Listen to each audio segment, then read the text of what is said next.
Wollt ihr ein paar Camping-Hacks erfahren? Dann kommt mal rein.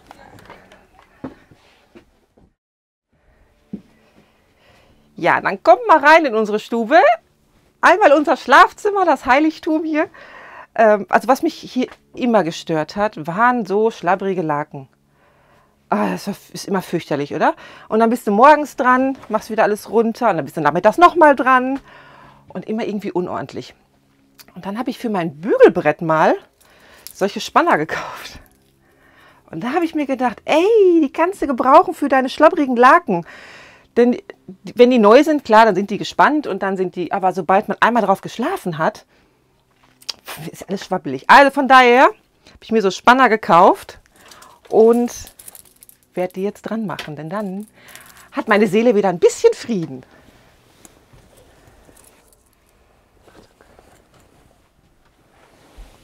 So, und jetzt kann nichts mehr verrutschen. Cool, oder? Ja, finde ich auch. Einwandfrei. Das ist eine Idee, die ich euch geben kann. Vielleicht braucht ihr sowas auch. Kann man übrigens auch mit großen Betten machen, mit Queensbetten. Da passt das auch. Man kann nämlich diese Spanner auch verstellen. Es gibt die in verschiedenen Größen. Es gibt die auch über Kreuz oder sowas. Ich verlinke euch da mal was in der Beschreibung. Ja. Ja, und nach dem Duschen haben wir auch immer so ein kleines Problem. Wohin mit den Handtüchern? Wo kann man die am besten aufhängen zum Trocknen? Klar, im Sommer, wenn es warm ist, geht es draußen. Da gibt es für uns eine Spinne oder mal beim Stuhl. Das ist ja alles möglich. Nur wenn es kalt und nass ist oder auch noch regnet, dann kann man es nicht nach draußen packen. Alles über unsere Duschwand hier ist auch doof, weil das liegt alles übereinander. Und dann fiel mir irgendwann mal ein, es gibt diese Barkeeper, die kennt ihr. Das sind diese teleskopierbaren Spannstangen. Die sind ja eigentlich dafür gedacht, dass man im Schrank Sachen halt festmachen kann und da nichts hin und her rutscht. Ja, und wir haben ja diese Einzelbetten, die man ja auch hier rausziehen kann. Also wir können das hier als eine Spielwiese machen. Aber diese Fläche in der Mitte, die ist total gut, denn wir können hier nämlich unsere Stangen spannen und unsere Handtücher zum Trocknen aufhängen. Das gleiche kann man auch machen mit Geschirrhandtüchern. Die sind ja auch irgendwann mal feucht und dann könnt ihr eure Geschirrhandtücher auch hier drauf machen. Bei uns ist noch der super Vorteil, wir können die Tür öffnen und dann haben wir hier unten unsere Truma-Heizung drin. Und wenn wir die aufmachen, dann ist das halt wie ein Trockenschrank. Das machen wir auch abends sehr gerne, wenn wir als abends auch duschen waren, dann haben wir hier gelüftet, aber die Handtücher sind noch feucht. Dann ziehen wir unser Bett raus, machen den Schrank auf und wir haben keine Angst vor Feuchtigkeit, weil das ist ja dann wie ein Trockenschrank eigentlich und die Handtücher trocknen halt über Nacht unter unserem Bett, während wir schlafen und die stören uns dann auch gar nicht.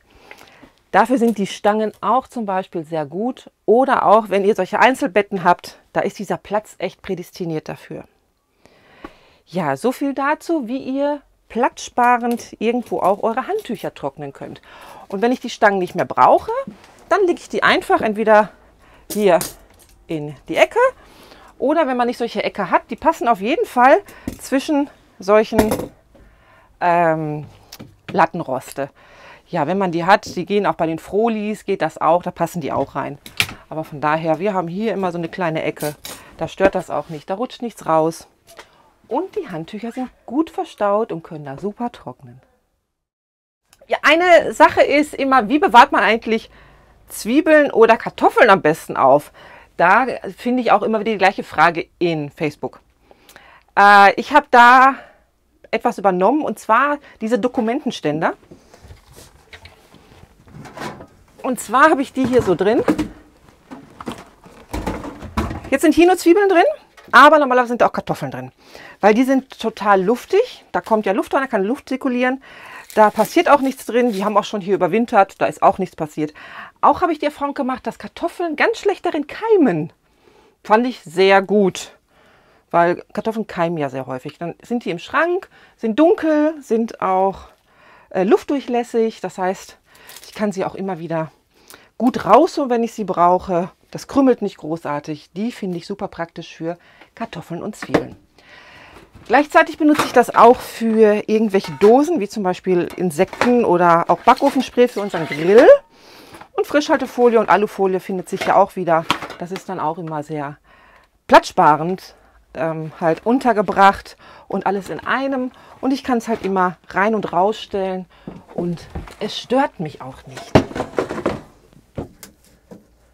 Schon weg.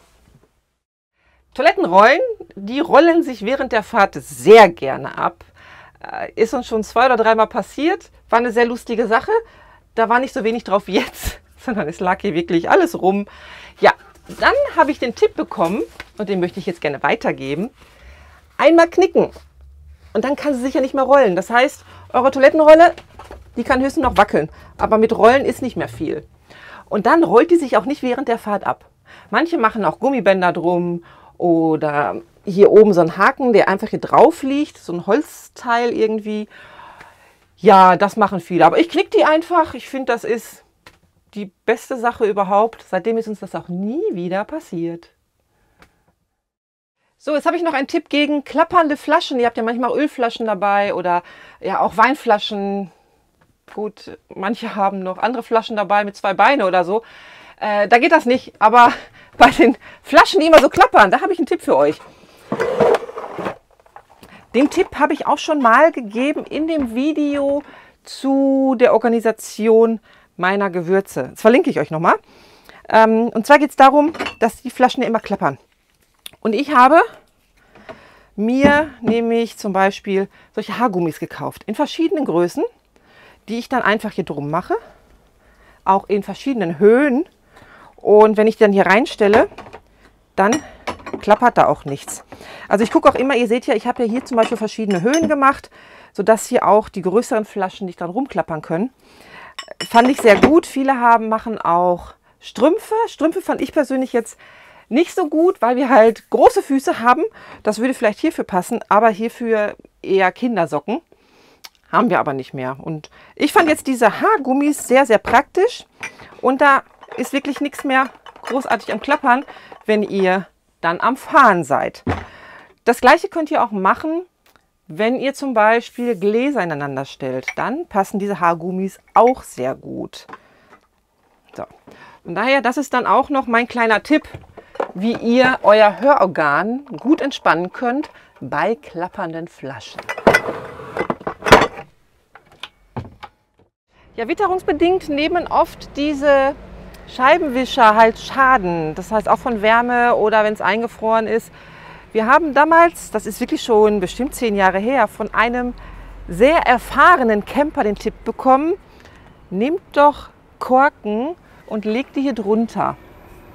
Dann entspannt ihr auch die ganze Feder und es kann nichts anfrieren oder auch von der Hitze sich verziehen, wenn ihr nämlich hier eure Korken einfach drunter legt.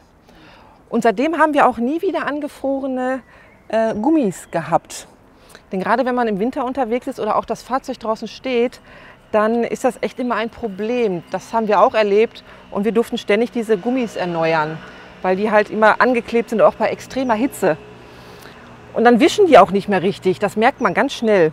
Ja, und dann haben wir halt auch diese Korken genommen. Wir können Weinkorken nehmen oder auch Sektkorken. Wir haben uns für Sektkorken entschieden, einfach weil die halt breiter sind. Und deswegen haben wir uns dafür entschieden. Aber der Tipp von dem echt super, super erfahrenen Camper, der war damals echt Gold wert. Und seitdem haben wir nie wieder Probleme mit unseren angeklebten oder verzogenen Gummis an den Scheibenwischern. Natürlich müsst ihr daran denken, die vor der Fahrt wieder abzunehmen. Sonst ist das natürlich schlecht.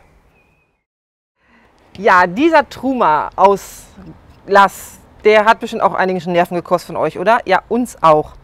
Und zwar ist es ja so, gerade wenn es in der kalten Zeit ist, dann strömt hier unheimlich viel an Feuchtigkeit raus. Dann hat man hier so einen schönen schwarzen Streifen oder es bilden sich teilweise auch Eis da dran. Ja, Abhilfe kann man damit schaffen, zum Beispiel mit so einer Klammer, die man dann hier dran macht. Dann läuft das halt alles, dieser ganze Rauch läuft halt alles ab. Dieser ganze Wasserdampf, der läuft dann richtig cool ab. Das ist eine sehr gute Sache. Seitdem haben wir auch nicht mehr das Schwarze. Es gibt natürlich von Truma auch ein spezielles Zubehör davon. Das haben wir auch. Aber ich habe das so gut weggelegt, ich finde es nicht wieder. Und ich vergesse es auch immer wieder neu zu bestellen. Bei uns ist auch schon ein paar Mal so eine Klammer flöten gegangen, muss ich sagen. Ja, so wie jetzt. So einfach geht's. Ja, also es gibt im Zubehör von Truma auch so eine Art Trichter, sag ich mal. Den kann man hier wirklich ganz leicht dran schrauben. Ist echt eine ganz easy Sache. Ich habe es aber immer vergessen und jetzt so gut weggelegt, dass die Bianca einen neuen bestellen darf. Und dann finde ich ihn bestimmt wieder. Aber diese Klammer ist wirklich eine coole Sache, dass das immer richtig gut abläuft. Diese tollen Kabel, auch Wasserschläuche und sowas, kennt ihr alle? Da ist doch oft das Problem, wie wickle ich die zusammen? Klar, ihr kennt das, man dreht hier alles rein, richtig, so, damit das alles schön zusammen bleibt. War uns aber irgendwann zu lästig und wir hatten auch irgendwann mal ein Kabel, das war jetzt nicht so ein dickes, das ist ja viel dicker, sondern ein dünneres, das hat einen Kabelbruch gehabt. Von daher seitdem kringeln wir die nicht mehr zusammen so. Und dann hatte ich die Idee gehabt, ich habe aus Weinkorken und ein bisschen Gummitwist solche Halterungen gemacht.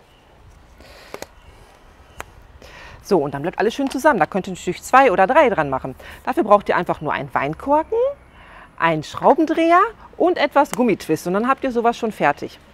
Wer jetzt zum Beispiel kein handwerklich begabtes Genie ist, so wie ich, weil da braucht man ja echt Talent für. Nein, es geht wirklich easy. Der kann sich die Dinger nämlich auch fertig kaufen. Sind dann nur ein bisschen teurer und sehen natürlich edler aus und sind stabile, gar keine Frage. Aber die kann man dann halt auch hier dran machen. Aber ich finde die Do-it-yourself-Variation eigentlich individueller und einfach gemacht, könnt ihr für alles benutzen. Die könnt ihr für Wasserschläuche benutzen, für solche dicken Kabel oder alles, was ihr zusammenbinden müsst. Da könnt ihr das super toll verwenden. Ja, ich hoffe, einige Tipps haben euch gefallen und ich mache jetzt die Tür zu, denn ich gehe jetzt auf Reisen.